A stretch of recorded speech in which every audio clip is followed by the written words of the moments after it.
Welcome to TPI Parts Digest, the video designed to make you money or save you money in the parts business.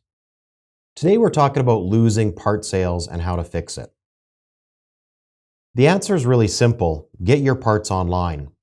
I often get asked if people actually sell parts off the internet. The simple answer is yes, but let's talk about it. Why would you want to put your parts online? I came up with 3 different reasons for why people would want to put their parts online.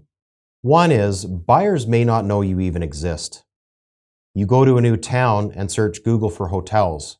It doesn't matter that that hotel's been in business for 50 years. If they're not in that Google list, you don't know that they exist. Similarly, when a trucker comes into town, they may not know you exist even though you've been around for ages. The second reason is buyers don't want to waste time. Think about it. You can check online if Home Depot has the items that you're looking for even before you leave the house. If they don't have it, you just look somewhere else. You look at a Lowe's or another location. Some buyers don't even want to call you. They just want to look it up online. 3, buyers often have to look for parts outside of normal business hours. Some companies work on the fleets at night.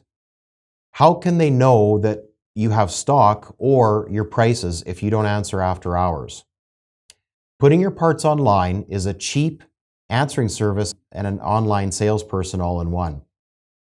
So to recap, you need to get your parts online so customers can find you, so they can find the parts they need, and they can buy it right online. I hope you found today's tip helpful, and if you're looking for a way to get your parts online, come and check out Truck Parts Inventory. It connects buyers and sellers through an online marketplace. Head on over to truckpartsinventory.com for more information on how to get started. Let's go out and sell more parts.